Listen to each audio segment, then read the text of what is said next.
Om Shanti. Good morning. साकार मुरली 20 अक्टूबर 2022। बाबा की मीठी मीठी मुरली हम मीठे मीठे बच्चों के मीठे मंथन के लिए। मंथन शुरू करने से पहले सदगुरु बाप दादा की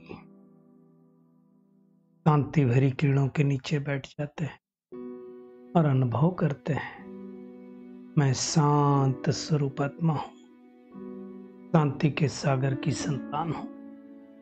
आज मीठे बाबा ने कहा, मीठे बच्चे, भारत जो साहूकार था अब गरीब बना है। कहा जाता है ना, भारत सोने की चिड़िया था, सोने के महल थे। पहले की मुद्रा असरफियां हुआ करती थी, ऐसा बताते लोग। जैसे हमने अली बाबा 40 चोर की कहानी सुनी, उसमें क्या बोलते हैं, तराजू से तोलते थे असरफियां, मतलब ज्यादा था। ये सब कलयुग आदि और द्वापर युग की ही बात है, तो सतयुग त्रेता में कैसा होगा। अब गरीब बना है और भगवान आकर के पुनः इस भारत को फिर से साहूकार बना रहा है। जिस जिस आत्मा को साहूकार बनना है, क्या करेगा, इस राजयोग को सीखेगा और अपने जीवन में इंप्लीमेंट करेगा। आज का प्रश्न है, तुम गोप गोपियों में सबसे खुशनसीब कौन और कैसे? बाबा कहते हैं, सबसे खुशनसीब वो है जो गॉडली ज्ञान डांस करते हैं। ज्ञान डांस करना माना क्या हो? ज्ञान को अच्छी तरह से चिंतन मंथन मनन करके उसकी खुशी में घूमते रहना, और वही फिर सतयुग में जाकर प्रिंस प्रिंसेस के साथ डांस करेंगे। जो यहां ज्ञान डांस करेगा वो प्रिंस प्रिंसेस के साथ जाकर डांस करेगा। बाबा कहते हैं, ऐसे खुशनसीब बच्चे अभी बाप पर पूरा पूरा बलि चढ़ते हैं। मतलब 100% केवल गाते नहीं, तन मन धन तेरा तुझको अर्पण क्या लागे मेरा, करके दिखाते हैं। वो कहते हैं, बाबा मैं तेरा, मेरा कुछ। दुनिया में ऐसे भी कहते हैं भगवान का दिया हुआ सब कुछ। तो बाबा कहते हैं, आप हमको स्वर्ग का मालिक बनाते हो, तो मैं क्यों ना बलिहार जाऊं। भगवान क्या करता है, स्वर्ग का मालिक बना रहा है ना, सतयुग का मालिक बना रहा है ना।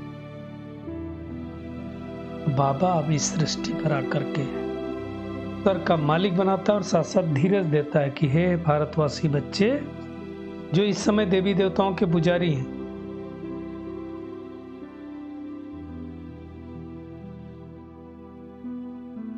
पुजारी है ना, हम सब देवी देवताओं की तो पूजा करते थे, उनको बाबा समझाते। क्रिश्चियन लोग क्राइस्ट की पूजा करते हैं, बौद्धि लोग बौद्ध की करते हैं, महावीर जैन लोग महावीर की करते हैं। हर एक अपने धर्म के धर्म स्थापक की पूजा करता है। अब देवी देवताओं के मंदिर हैं, शिव का मंदिर भी है ना। तो अब जो देवी देवताएं थे, उनके जो पुजारी थे, उनको ही बाबा समझाते हैं, उनको ही कहते हैं, अब धीरज धरो, अब स्वर्ग की स्थापना हो रही, थोड़े दिन बाद स्वर्ग आ जाएगा। भारत स्वर्ग था, अभी तो नरक है। 5000 साल हुए होंगे ना, दुनिया वालों के लिए तो कहते हैं लाखों करोड़ों साल, उनको कुछ पता ही नहीं। राम सीता को 3750 वर्ष हुए। ये सब बातें हम ब्रह्मा मुख वंशावली ब्राह्मणों को बाबा समझाता है। बाकी तो दुनिया वालों को कहता है बाबा बुद्धिहीन है, अंधकार में पड़े हैं, समझते नहीं। बाबा कहते, तुम्हारा एक लौकिक बाप, दूसरा पारलौकिक बाप और तीसरा कहो अलौकिक बाप। देवताओं की महिमा गाते हैं, सर्वगुण संपन्न 16 कला संपूर्ण संपूर्ण निर्विकारी मर्यादा पुरुषोत्तम डबल अहिंसक अहिंसा परमो धर्म वाले। और किसी धर्म में इतनी बड़ी इतनी अच्छी महिमा नहीं होती। अहिंसा परमो धर्म नहीं होता उनको, सर्वगुण संपन्न कोई नहीं होता है। बाबा ने समझाया, तुम हो संगम युगी ब्राह्मण। दुनिया वाले कलयुगी ब्राह्मण हैं, वो भी कहते हैं प्रजापिता ब्रह्मा के वंशी हैं, परंतु उनको इतना भी नहीं मालूम कि ब्रह्मा कब आया था सृष्टि। अब तुम प्रैक्टिकल में बैठो। इसलिए वो लोग अपने को बहुत श्रेष्ठ मानते हैं, क्योंकि भगवान इस समय हम बच्चों को इतना श्रेष्ठ बनाते।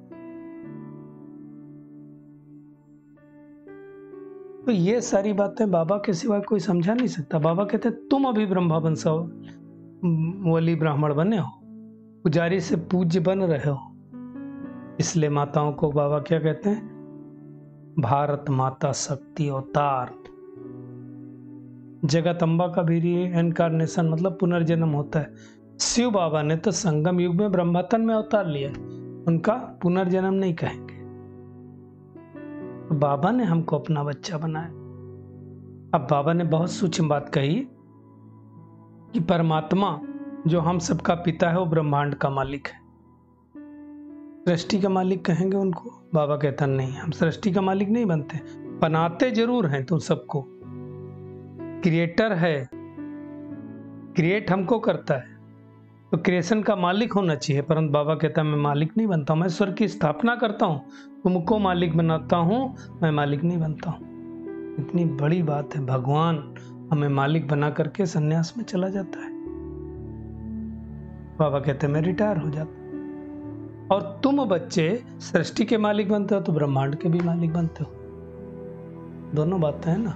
बाबा कहते तुम हमारे बच्चे हो, ब्रह्मांड में आते हो, ब्रह्मलोक में आते हो, तो तुम उस वहां के भी मालिक बनते हो। तो कितनी गूढ़ बातें बाबा समझाता है। ये ज्ञान न देवताओं को है न शूद्रों को है। किसको है? सिर्फ हम ब्राह्मणों को है और किसी को नहीं। तो बाबा कितनी गूढ़ बातें समझाता है। बाबा कहता है तुम्हारे ही हीरो पार्ट है। जगत अम्बा इस समय ज्ञान ज्ञानेश्वरी है, फिर वही राजराजेश्वरी बनेंगी। और ऐसे था तो तुम सारे बच्चे। ऐसे थोड़ी है कि केवल 2-4 लोगों को ही बनना है, नहीं, सबको बनना है। तो बाबा इस समय ही हमको कितनी शक्ति देता है जिससे हम सृष्टि के मालिक बनते हैं। तो हमें क्या करना फिर? जब तक जीना है ज्ञान अमृत पीते रहना है। लास्ट में तो हाहाकार मचेगा, लड़ाई होगी, अन्न कपड़ा जल कुछ भी नहीं मिलेगा, क्योंकि अंतिम समय परिवर्तन की और हर कोई देख भी नहीं सकता। जो शक्तिशाली होंगे वही देख पाएंगे, नहीं तो हार्ट अटैक हो जाएगा आधों का। वैसे भी आज किसी को चोट वोट लगती है तो कई लोग देख नहीं सकते। बाबा कहते हैं तुमको अब ज्ञान मिला है। कौन सा ज्ञान? सृष्टि के आदि मध्य अंत का ज्ञान। तो तुम बुद्धि से काम लो। क्या बुद्धि से काम लो? कि कैसे सबको हम ज्ञान दें, कैसे सबको समझाएं, कैसे 84 जन्मों की बायोग्राफी सबको बताएं। दुनिया में ये भी समझाना, 9 रत्नों की अंगूठी पहनते हो, 8 रत्न पता 9वां कौन सा है? शिव बाबा है 9वां। ये सब बातें अच्छी तरह से समझाना है। अब बाबा कहते हैं तुम्हारा मुख परम धाम तरफ होना चाहिए, कि हम ये शरीर छोड़ करके परम धाम जाने वाले हैं। और उसके लिए क्या करो? मन मना भाव अर्थात मन ही मन बाबा को याद करो, क्योंकि हम शरीर छोड़कर सीधा परम धाम बाह्य सूक्ष्मतन जाएंगे, लेकिन जाएंगे तो परम धाम, बाद में स्वर्ग आएंगे। बाबा है रूहानी गाइड, रूहानी धाम में हमें ले जाता है। इसलिए अब हम बाबा को याद करेंगे तो अंतमति तो गति हो जाए। बाबा कहते हैं अभी बहुत सारे लोग, अभी तो खैर बहुत आ गए, लेकिन अंत में बाबा ने कहा सन्यासी, राजाएं, जनक, परीक्षित, ये सब आएंगे। अभी बहुत सारे आ चुके, बहुत आएंगे, लेकिन टू लेट का बोर्ड तो बहुत पहले लग। अभी तो अव्यक्त पार्ट चल रहा है, थोड़ा बहुत मिल जाएगा। बाबा कहते हैं तुम सब गोप गोपियां हो। गोपी वल्लभ कौन है? शिव बाबा। तो हमें उस बाबा को बड़े प्यार से याद करना चाहिए। अभी गोपी वल्लभ के साथ डांस करेंगे, ज्ञान डांस, फिर वहां जाकर के प्रिंस के साथ असली डांस, वो दूसरी वाली डांस। बस बाबा मैं तेरा तू मेरा, उस पर बलिहार जाना। बड़ी जबरदस्त कमाई है। जो कब्रिस्तान है कल फिर से परिस्तान होने वाला। जो दिल्ली परिस्तान थी, परिस्तान मतलब परियों का रहने का स्थान। परी कोई वो पर वाली नहीं,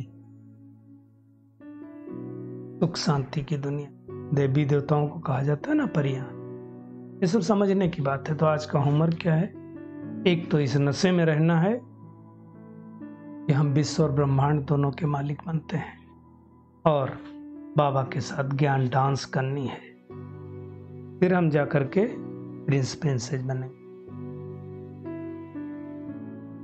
अपनी अवस्था बहुत मजबूत बनानी है। बाबा हमें शक्ति दे रहा है तो अभी मजबूत बनानी है, क्योंकि अंतिम समय की सीन थोड़ा भयानक होने वाली है। डरना नहीं उससे, बाबा की याद में रह करके सर्विस कर। आज का बहुत सुंदर वरदान, बहानेबाजी के खेल को समाप्त करने वाले मास्टर दातापन के समानधारी भव। बाबा कहते हैं जिन बच्चों को बहानेबाजी का खेल आता है वो कहेंगे ऐसे नहीं होता तो वैसे होता, ये नहीं ऐसा करना चाहिए बहुत बोलते हैं, ऐसा करना चाहिए वैसा करना चाहिए। और करेगा तुम खुद तो करो। बाबा कहते हैं वो फिर क्या कहेंगे? सरकमटेंस और बातें ऐसी थी। बाबा ने कहा इस बहानेबाजी की भाषा को समाप्त कर दृढ़ प्रतिज्ञा करो कि ऐसा हो या वैसा हो, नहीं, मुझे तो बाप जैसा बनना, परमात्मा जैसा बनना है।